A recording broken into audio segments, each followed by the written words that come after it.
The transport ship Concordia flew through space toward the training planet below. Inside the metal walls, 37 young soldiers sat in their seats waiting for what would come next. Each one came from a different world, a different species in the big galaxy they all shared. They were the best of the best from their home planets, sent here to learn how to work together. The Zalari soldiers kept checking their breathing machines. Their scaly green skin looked wet under the ship's lights, and their large eyes blinked often.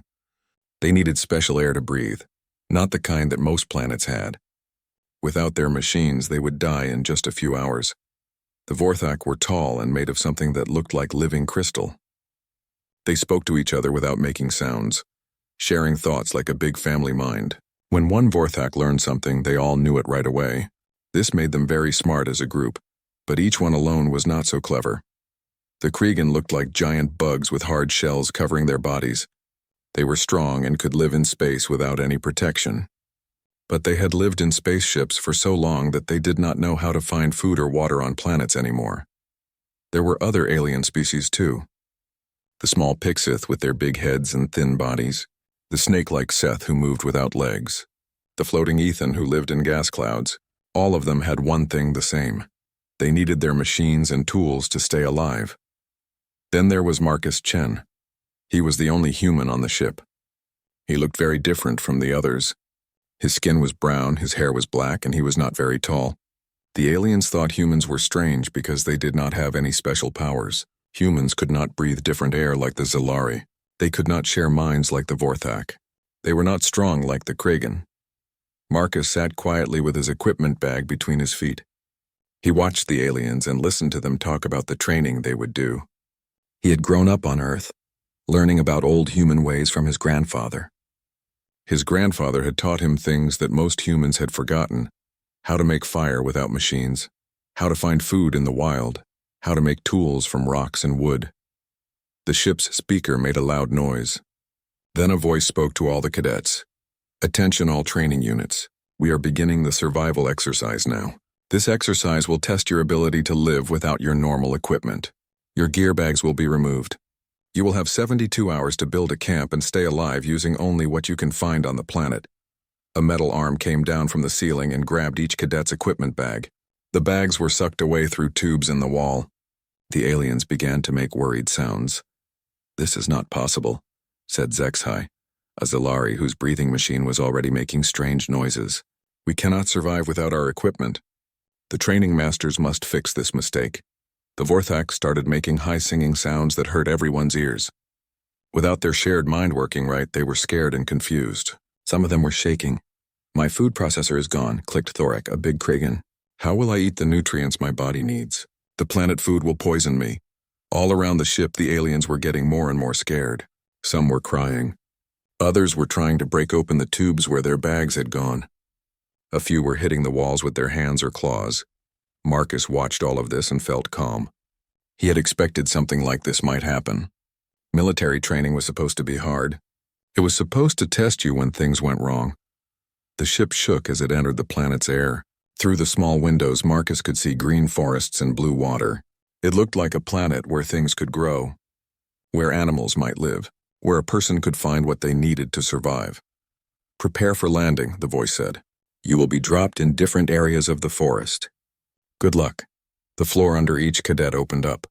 They fell through tubes into small pods that would carry them to the ground. Marcus felt his pod falling through the air. He was not scared. He was thinking about what he would need to do first: find water, find shelter, make fire. These were the most important things his grandfather had taught him. Everything else could wait. The aliens in the other pods were still making scared noises. Their pods had radios so they could talk to each other as they fell. "I cannot breathe this air for long," Zexhai said through the radio. His voice sounded weak already. "Where is north? Where is south?" "I cannot tell directions without my instruments," said a Pixith named Quirrell. "The temperature is dropping." "My body systems are failing," reported an Ethon called Breeze. Marcus listened to their fear and felt sorry for them, but he also felt something else. He felt ready. For the first time since joining the military, he would be doing something that humans were actually good at, something that his people had been doing for thousands of years before they ever went to space. His pod hit the ground hard. The door opened with a hiss. Marcus stepped out into a forest that smelled like home. The air was clean and cool. The trees were tall with green leaves. He could hear water running somewhere nearby. Birds were singing in the branches above his head. Small animals were moving in the bushes. Marcus took a deep breath and smiled. This was not a punishment or a test that would hurt him. This was just camping. And humans had been camping since before they lived in cities. He started walking toward the sound of water. As he walked, he picked up dry sticks and leaves. He found a good piece of flint rock. He saw some bark that would burn well. By the time he reached the stream, his arms were full of useful things. Behind him, he could hear the other pods landing. The aliens were making loud noises of fear and confusion. Some were calling for help on their radios. Others were just crying. Marcus knelt by the stream and drank some water. It tasted good. Then he started looking for a place to make his camp. He needed somewhere dry, somewhere protected from the wind, somewhere close to water but not too close. The sun was getting lower in the sky. It would be dark soon and the air would get cold. The aliens did not know this yet, but Marcus did. He had maybe 2 hours to make fire and shelter before the real test began. He found a good spot under a big tree. The ground was flat and dry. There were rocks nearby that he could use. The tree would block the wind. Marcus started gathering more wood. He needed small pieces for starting the fire, and bigger pieces to keep it burning all night. He found some very dry grass that would catch fire easily. He collected bark from dead trees that would help the fire grow. As he worked, he could hear the aliens getting more scared. Their voices on the radio were getting weaker. Some had stopped talking completely. Marcus had everything he needed to make fire now. He sat down cross-legged and began to work. First, he made a small nest of the driest grass and bark. Then he took 2 pieces of wood and began to rub them together in the way his grandfather had shown him. The other cadets did not know it yet, but their real education was about to begin. The forest was getting dark when Marcus finally got his fire started. Smoke rose from the small pile of grass and bark as the first tiny flame appeared. He blew on it gently, adding more dry material until the fire grew bigger and brighter. Around him, the sounds of panic were getting louder. "Help me. My breathing machine is broken." Zexai's voice came through the radio. He sounded very weak now. "I cannot see. It is too dark." "Where are the lights?" That was Quirrell, the small Pixith. His people lived on a planet with 3 suns, so it was never completely dark there. "My body temperature is falling. I need heat or I will die," said Breeze, the floating Ethan. His people lived in warm gas clouds and could not handle cold air. Marcus listened to their fear as he fed bigger sticks to his fire. He felt bad for them, but he also knew that panic would only make things worse. He had to focus on his own survival first. Then maybe he could help them. The radio crackled with more voices. The Kragan named Thorek was trying to eat leaves and grass, but his body could not process the food. He was making sick noises. Some of the Vorthak had found each other, but without their mind connection working properly, they kept walking into trees and rocks. Marcus built his fire bigger and started looking for stones to make a circle around it. Fire was dangerous if it spread to the dry leaves on the forest floor. His grandfather had taught him to always control fire, never let it control him. As he worked, he heard footsteps coming through the trees. Something was crashing through the bushes, making a lot of noise. Marcus picked up a thick stick and waited. A Zalari came stumbling into the light of his fire. It was Zexai. His breathing machine was sparking and making strange sounds. His scaly skin looked gray instead of green. He was dying. "Please," Zexai said in a weak voice, "help me. I cannot breathe your air for much longer." Marcus looked at the alien's machine. It was trying to change the forest air into something the Zalari could breathe, but it was broken. Marcus did not know how to fix alien technology, but he knew something else. "Sit down by the fire," Marcus said. "Take slow, deep breaths. Do not panic." "I cannot breathe this air," Zexai said. "It will kill me." "The air is fine," Marcus said calmly. "Your people breathed air like this millions of years ago before you had machines. Your body remembers how to do it. You just have to let it." This was not completely true. Marcus did not really know if Zalari could breathe Earth-like air. But panic was definitely killing Zexai, and sometimes people could do more than they thought they could. Zexai sat down near the fire. The warm light seemed to calm him a little. Marcus gave him some water from his metal cup. The Zalari drank it slowly. "How did you make fire without tools?" Zexai asked. Marcus showed him the 2 pieces of wood he had used. Rubbing them together makes heat. Heat makes sparks. Sparks make fire. It is very old technology. Technology? Zexhai looked confused. But there are no circuits or power sources. Technology just means using tools to solve problems, Marcus said. These are tools. They solved the problem of being cold and having no light. More footsteps came through the forest. 3 Vorthaks stumbled into the firelight. Their crystal bodies were cracked from walking into trees. They were making confused singing sounds. Marcus waved them over. Sit by the fire. It will help you see. The Vorthak sat down. In the firelight, their cracks looked less serious. One of them, named Yathara, looked at Marcus with surprise. You created thermal energy without technology, she said. How is this possible? I use technology, Marcus said again. Just very simple technology. He was adding more wood to the fire now, keeping it burning bright. The warmth felt good as the night air got colder. The aliens moved closer to the heat. We are going to die here, said one of the Vorthak. Without our equipment, we cannot survive. You're not going to die, Marcus said. People lived for thousands of years before they had machines. The knowledge is still inside you. You just forgot how to use it. The radio crackled again. More aliens were calling for help. Some sounded very sick now. Others had gone quiet, which was even more scary. Marcus looked at the 4 aliens sitting by his fire. They were scared, but they were alive. The fire was helping them feel safer. I need to make shelter before it gets colder, Marcus said. Do you want to help? How do we make shelter without construction equipment? Asked Yathara. Marcus pointed at the trees around them. We use what is here. Wood, leaves, rocks. Everything we need is in the forest. He started gathering long branches that had fallen from the trees. The aliens watched as he leaned them against the big tree trunk, making a frame. Then he began weaving smaller branches between the big ones. You are making a structure, Zexhai said. He sounded stronger now. Breathing the forest air was getting easier for him. A lean-to, Marcus said. It will block the wind and keep us dry if it rains. The aliens began to help. They were clumsy at first, not used to working with their hands. But they learned quickly. The Vorthak were especially good at seeing how the branches should fit together. The Zalari were good at finding the right materials. As they worked, Marcus taught them other things. How to tell which wood would burn well and which would not. How to find the direction north by looking at which side of the trees had moss growing on them. How to know if water was safe to drink by tasting it carefully. Where did you learn these skills? Yathara asked. My grandfather taught me, Marcus said. His grandfather taught him. Humans have been passing this knowledge down for many generations. But why? Your people have advanced technology now. Marcus thought about this as he tied branches together with strips of bark. My grandfather said you never know when the machines might stop working. It is good to know how to take care of yourself. The radio crackled again. This time it was Thorek, the big Kregan. I can see light, he said. There is fire somewhere in the forest. How is this possible? Come toward the light, Marcus said into the radio. Follow the smoke smell. Soon more aliens began arriving at Marcus's camp.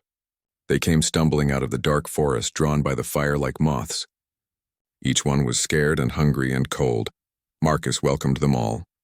He showed them how to sit safely around the fire. He gave them water to drink.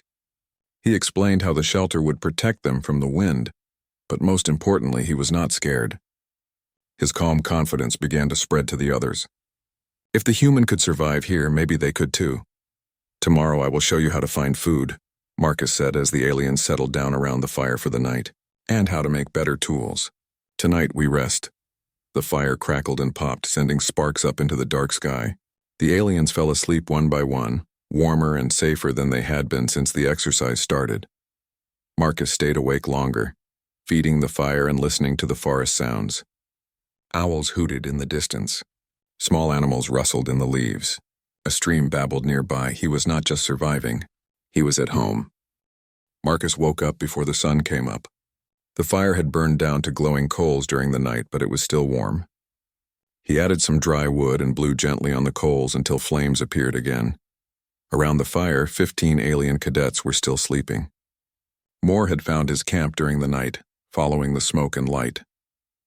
They were huddled together under the lean-to shelter, sharing warmth. Marcus walked quietly to the stream to wash his face and fill his cup with water. The forest was peaceful in the early morning. Birds were starting to sing. The air smelled fresh and clean. When he came back, some of the aliens were waking up. HFY looked much better. His scaly skin was green again instead of gray. Breathing the forest air all night had helped his body remember how to process it. "You are awake early," HFY said. "There is much work to do today," Marcus replied. "We need better shelter. We need food. We need tools." Thorak, the big Kragan, was trying to eat grass again. His hard shell body was shaking with hunger, but the plant matter made him sick. "I cannot process this vegetation," Thorak said. "My people eat only processed nutrients." Marcus knelt down beside him. "What did your people eat before they had processed nutrients?" "I do not know. That was many thousands of years ago." "Your body knows," Marcus said. "We just have to figure out what it needs." Marcus had been thinking about this problem. The Kragan looked like big insects, and insects on Earth ate many different things. Some ate plants, some ate meat, some ate both. "Try this," Marcus said. He found a grub under a rotting log and offered it to Thorak. The Kragan looked disgusted. "That is a primitive life form." "So are you underneath all that technology," Marcus said gently. "Your ancestors probably ate things like this." Thorak was very hungry. Finally, he took the grub and ate it. His body stopped shaking. For the first time since the exercise started, he looked satisfied. "It tastes familiar," Thorak said with surprise. "Your body remembers," Marcus said. "Now let me show you how to find more." As the other aliens woke up, Marcus began teaching them. He showed the Vorthak how to identify which berries were safe to eat by watching what the forest animals ate. He taught the Pixith how to catch small fish with their quick hands. He helped the floating Ethon figure out how to extract moisture from the air using leaves and rocks. But the most important thing he taught them was fire. "Fire is the most important tool," Marcus explained as he demonstrated again with 2 pieces of wood. "It gives us heat, light, protection, and a way to cook food. Everything else we can figure out if we have fire." He showed them how to find the right kind of wood. Dry but not too hard, soft but not too wet. He taught them how to prepare tinder from grass and bark. He demonstrated the proper way to rub the wood together to create friction and heat. "The motion must be steady," Marcus said as he worked. "Not too fast, not too slow. Feel for the heat building up." The aliens tried to copy him. Their first attempts failed. The Zalari's scaly hands could not grip the wood properly. The Vorthak's crystal fingers were too smooth. The Kragan's claws kept cutting the wood, but Marcus was patient. He showed each species how to adapt the technique for their different hands and bodies. He taught the Zalari to wrap the wood with bark for better grip. He showed the Vorthak how to use 2 sticks instead of rubbing. He helped the Kragan learn to control their strength. Slowly, one by one, they began to succeed. When Yathara got her first spark, she made a happy singing sound that all the other Vorthak joined. When Corel managed to light his pile of tinder, he did a little dance around the flames. "I created fire," Corel shouted. "I am like a god." "No," Marcus said with a smile. "You are like a person. People have been making fire for a very long time. By midday, every alien in the camp could make fire." They were proud and excited. But Marcus was already thinking about the next lesson. "Now we need better tools," he said. He led them to a place where the stream had washed smooth stones onto the shore. He picked up a dark gray rock and showed it to them. "This is flint," he said. "When you hit it with another hard stone, pieces break off. The pieces have very sharp edges." He demonstrated by striking the flint with a harder rock. A thin flake of stone broke away, sharp as glass. "This is a knife," Marcus said, holding up the flake. "This is a scraper. This is an arrowhead." The aliens watched in amazement as Marcus napped the flint, creating tool after tool from the simple stone. Each strike was careful and controlled. He knew exactly where to hit to get the shape he wanted. "How do you know where to strike?" asked Breeze the Ethon. His gaseous body was shimmering with interest. "Practice," Marcus said, "and understanding how the stone wants to break. Every material has its own way of behaving. You have to work with it, not against it." He taught them to see the hidden patterns in the stone, how to read the grain and the flaws, how to use the stone's own structure to create the tools they needed. The aliens were fascinated. They had always thought of tools as complicated machines made in factories. But here was the human creating sharp, useful implements from rocks he found on the ground. "This is technology too?" asked HFY. "The most important technology," Marcus said. "Every tool your people use today started with someone learning how to shape stone.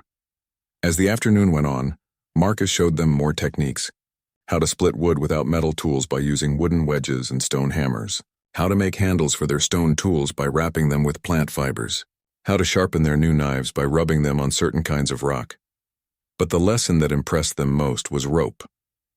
Marcus found a dead tree with loose bark hanging from its trunk. He peeled off long strips and showed the aliens how the inner bark was made of strong fibers. Rope is just many weak things twisted together to make one strong thing, he explained. He demonstrated the technique his grandfather had taught him, how to twist the fibers together, adding new ones as the rope grew longer, how to control the tension so the rope would be strong but not too tight. The aliens tried to copy him, but it was much harder than it looked. Their fingers were not used to the delicate work. The rope they made was lumpy and weak. "Why is this so difficult?" asked Thoric, whose claws kept cutting the fibers. "Your people have been using machines for so long you forgot how to work with your hands," Marcus said. "But your hands remember. They just need practice." He was right. As the day went on, the aliens got better. Their rope became smoother and stronger. Soon they were competing to see who could make the longest piece. By evening, the camp looked very different. There were several fires burning in stone circles. The shelter had been improved with woven walls and a roof that would keep out rain. Stone tools were scattered around, each one shaped for a specific job. But more importantly, the aliens looked different. They were dirty and tired, but they were not scared anymore. They moved with confidence. They worked together without being told what to do. "We are becoming primitive," said Yathara, but she did not sound upset about it. "You are becoming capable," Marcus corrected. "There is a difference." As they sat around the fire eating the food they had gathered and caught themselves, the aliens began to understand something important. All their advanced technology was wonderful, but it had made them helpless. They had forgotten the basic skills that had once kept their ancestors alive. Marcus had shown them that those skills were not lost. They were just sleeping, waiting to be remembered. "Tomorrow we will make spears," Marcus said as the fire crackled between them, "and better shelters, and traps for catching bigger animals." The aliens looked excited instead of scared. They were eager to learn more. They were becoming survivors. The second day began with Marcus teaching the aliens something that would change everything: how to make rope that was strong enough to trust their lives to. "Good rope is the foundation of civilization," Marcus said as he worked with long strips of inner bark. "With strong rope you can build anything." The aliens gathered around him in a circle, watching his hands move with practiced skill. He had woken up early again to gather the best materials. The bark came from basswood trees, which had fibers that were both strong and flexible. "Yesterday you learned to make simple cordage," Marcus continued. "Today we make rope that can hold the weight of a Kregan." Thoric looked skeptical. "The big alien weighed as much as 3 humans. Plant fibers cannot support my mass." "One fiber cannot," Marcus agreed. "But 1,000 fibers twisted together can hold up a starship." He began demonstrating the technique for making thick, strong rope. Instead of just twisting fibers together, he showed them how to braid multiple smaller ropes into larger ones, how to add new material as the rope grew longer, how to test the strength by pulling on it gradually. "The secret is even tension," Marcus explained. "Every fiber must share the load equally. If one part is weak, the whole rope fails." The aliens worked alongside him, their hands becoming more skilled with each hour. Sexhi's scaly fingers were surprisingly good at feeling when the tension was right. The Vorthak worked together, their partially restored mind link helping them coordinate perfectly. Even Thoric learned to control his strength, using his powerful claws to grip without cutting. By midday, they had made enough rope to begin the next project: better shelters. Marcus led them to a grove of young trees that grew straight and tall. He showed them how to select the right ones, how to cut them cleanly with their stone tools, and how to prepare the wood for construction. "We will build a real camp," Marcus announced, "something that will keep us warm and dry even in a storm." The aliens were excited. They had been living under simple lean-tos, which were better than sleeping in the open but still cold and uncomfortable. The idea of solid walls and a real roof seemed impossible without power tools and metal materials. But Marcus showed them it was not impossible at all. Using their new rope, they lashed together a framework of strong poles. Marcus taught them how to dig holes for the corner posts, how to brace the structure so it would not fall down, and how to weave walls from smaller branches. "This is architecture," said Yathara, her crystal body reflecting the sunlight as she worked. "We are building architecture with primitive materials." "Not primitive," Marcus corrected patiently. "Simple. There is a difference. Simple things work just as well as complicated things, sometimes better." The shelter grew throughout the day. Walls rose from the ground. A slanted roof took shape, designed to shed rainwater. The aliens worked together, each species contributing their unique abilities. The Pixith were excellent at weaving small branches because of their quick, nimble fingers. The Kregan could lift heavy poles that would take 3 humans to move. The Ethon could float up to work on the roof without needing ladders. But the most impressive part was watching them solve problems. When they realized the roof would leak, Corell suggested layering bark like scales on a fish. When the walls seemed too thin to keep out the wind, Breeze proposed stuffing grass between the inner and outer layers for insulation. When the doorway was too small for Thorek, they redesigned it together. "You are thinking like engineers," Marcus observed with satisfaction. "Good engineers work with whatever materials they have." While the main group worked on the shelter, Marcus taught a smaller group to make more advanced tools. The stone knives they had made the day before were useful, but now they needed something better. "Spears," Marcus announced, selecting a long, straight branch, for protection and for hunting larger game. He showed them how to shape the wood into a proper spear shaft, how to balance it so it would fly straight when thrown, how to attach the stone points with rope and tree sap to make them secure. "The point must be very sharp," Marcus explained as he carefully flaked a piece of flint, "but also strong enough not to break when it hits the target." The aliens practiced making spear points, learning to read the stone and strike it just right. It was detailed work that required patience and concentration. Many of their first attempts broke or came out the wrong shape. "This is harder than operating a plasma cutter," complained Zexhai after his 5th point cracked in half. "Your plasma cutter does the thinking for you," Marcus replied. "This teaches you to think for yourself." As the afternoon wore on, the aliens began to understand what Marcus meant. Each tool they made with their own hands taught them something new about materials and forces in design. They were not just making spears, they were learning the principles that made all tools work. Thorek was especially good at making spear points. His powerful hands could apply exactly the right amount of force to shape the stone. Soon he was teaching the other Kregan who had joined the camp. "I am becoming a toolmaker," Thorek said with wonder. "My ancestors would be proud." "Your ancestors were toolmakers," Marcus reminded him. "You are just remembering what they knew." By evening, the camp had been transformed. The new shelter was large enough for all 23 aliens who had now found their way to Marcus's fire. It had solid walls, a waterproof roof, and a central fire pit with a smoke hole. Around the camp, they had built other structures too. A drying rack for food and materials, a workshop area where they could make tools, a storage area for their growing collection of equipment. But the most important change was in the aliens themselves. They moved with confidence now. They worked together without needing to be told what to do. When problems arose, they solved them quickly and efficiently. They had become a team. As they gathered around the fire for their evening meal, Marcus looked at what they had accomplished. Fish caught with spears made from wood and stone, berries and nuts gathered from the forest, water purified by boiling in containers woven from bark. "We are eating like our ancestors," said Yathara, "food that we caught and gathered ourselves. And it tastes better than processed nutrients," added Thorek, surprising everyone. The Kregan had discovered that he actually preferred fresh grubs to the artificial food his people usually ate. The radio had been quiet most of the day. The remaining aliens who had not found Marcus's camp had either figured out survival on their own or had given up and activated their emergency beacons to be rescued. Early, but Marcus and his group were not thinking about rescue.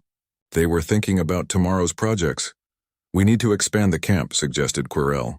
"More aliens will find us tonight." "And we need better hunting tools," added Breeze. "Traps and snares for catching animals while we sleep." "Water collection system," proposed Zexhai. "So we do not have to walk to the stream every time we need water." Marcus listened to their ideas and smiled.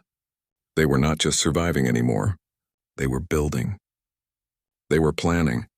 They were creating a civilization from nothing but their hands and their minds. "Tomorrow we will do all of those things," Marcus said. "But tonight we rest and enjoy what we have built together." The fire crackled warmly in the center of their shelter. Outside, the forest was dark and full of unknown sounds, but inside, the aliens felt safe and proud. They had learned something important. Technology was not just machines and computers. Technology was the knowledge of how to solve problems, and that knowledge lived in their minds and their hands, waiting to be used. Marcus had given them the greatest gift possible, the confidence to trust themselves. The third and final day of the exercise brought something no one expected: the sound of rescue ships arriving. Early, Marcus heard the hum of engines in the distance and looked up from where he was teaching Quirrell how to make fish hooks from small bones. The other aliens heard it too and stopped their work to listen. "The rescue ships are coming," said ZXI, but he did not sound happy about it. He sounded disappointed. "Already?" asked Ythara. "But we have so much more to learn." Marcus stood up and brushed the dirt off his hands. Around the camp, 31 aliens were busy with different projects. Some were weaving baskets from tree roots. Others were smoking fish over small fires to preserve them. A group of Kriegan were working together to dig a well so they would not have to walk to the stream for water. The camp they had built looked nothing like what the rescue teams expected to find. Instead of scattered, frightened cadets waiting to be saved, there was an organized village, strong shelters with weatherproof roofs, multiple fire pits burning cleanly with no smoke problems, food storage areas filled with gathered nuts, berries, and caught fish, workshop spaces where aliens sat making tools and rope and baskets. Most surprising of all, the aliens looked healthy and confident. Their clothes were dirty and their hands were rough from work, but they moved with purpose and skill. When the first rescue shuttle landed in the clearing beside the stream, the pilot could not believe what he saw. Commander Vextalk, a senior Zalari officer, stepped out of the shuttle expecting to find chaos. Instead, he found Zexai teaching a group of Pixith how to weave fishing nets from plant fibers. "Cadet Zexai, report," the commander ordered. Zexai looked up from his work, then carefully set down the net he was weaving. "Sir, the training exercise has been educational." "Educational?" Commander Vextalk looked around the camp with confusion. "Where are your emergency beacons? Why did you not call for early extraction when your equipment failed?" "We did not need extraction, sir," Zexai replied calmly. "We learned to make our own equipment." The commander walked through the camp, his eyes getting wider with each thing he saw. Aliens who should have been helpless without their technology were demonstrating skills he had never seen before. Thoric was showing a group of younger Kriegan how to nap flint into sharp cutting tools. His movements were confident and precise. The stone blades he made were sharper than many metal knives. "Cadet Thoric, explain this behavior," the commander demanded. "I am teaching toolmaking, sir," Thoric replied, without stopping his work. "It is a necessary skill for military personnel. Toolmaking? You are a starship engineer, not a primitive craftsman." "With respect, sir, I am both," Thoric said. He held up a spear point he had just finished. "This tool was made from materials found on any planet. It requires no power source, no replacement parts, no maintenance. If my starship systems fail, I can still accomplish the mission." More rescue shuttles landed. Officers from different species emerged, all expecting to find their cadets in various states of distress. Instead, they found the same thing: confident, capable young soldiers who had learned to thrive without technology. General Korath, a massive Kriegan who commanded the entire training program, finally arrived in the command shuttle. He was a veteran of many wars and he had never seen anything like this. "Where is the human who was assigned to this group?" General Korath asked. Marcus emerged from the main shelter where he had been showing the Ethon how to preserve food by drying it in the sun. He looked calm and relaxed, like someone who had just finished a pleasant camping trip. "Cadet Marcus Chen reporting, sir," Marcus said with a proper salute. General Korath looked him up and down. Marcus was dirty and his uniform was torn, but he showed no signs of stress or fatigue. If anything, he looked more alert and healthy than when the exercise had started. "Explain what happened here, Cadet Chen." Marcus gestured around the camp. "We adapted to the situation, sir. When our equipment was removed, we made new equipment from available materials." "You made equipment? From what materials?" "Wood, stone, plant fibers, animal bones," Marcus said simply. "Everything we needed was in the environment. We just had to learn how to use it." The general walked through the camp with Marcus, examining everything they had built. the sophisticated shelters that would keep out rain and wind, the tools that were sharp and strong despite being made from rocks and sticks, the food preservation systems that could keep meat fresh for weeks without refrigeration. "This is not possible," the general muttered.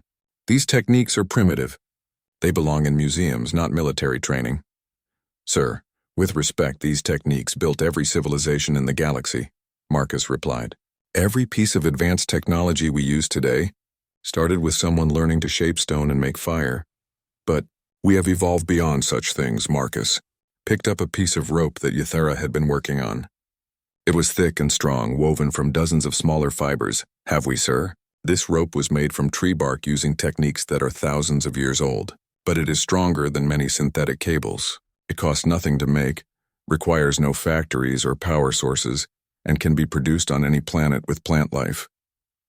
General Korath tested the rope, pulling on it with his considerable strength. It held firm. Moreover, Marcus continued, learning to make this rope taught the cadets principles of engineering, materials science, and problem-solving that they will use for the rest of their careers. They understand now how things work, not just how to operate them. Around them, the other officers were having similar conversations with their cadets. Every alien had stories to tell about what they had learned, skills they had discovered, confidence they had gained. Cadet Zexhai has requested that this exercise be extended, Commander Vextalk reported to the general. He says there is more to learn. Extended?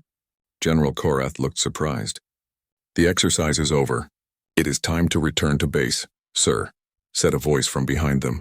It was Yathara, speaking for a group of Vorthak who had approached together. We request permission to continue this training. What we have learned here is more valuable than any classroom instruction. Other aliens began voicing the same request. They did not want to leave. They wanted to keep learning, keep building, keep discovering what they could accomplish with their own hands and minds. General Korath looked around at the 31 aliens who had survived and thrived in conditions that should have broken them. They stood together with confidence and pride, no longer the helpless technology-dependent recruits they had been 3 days ago.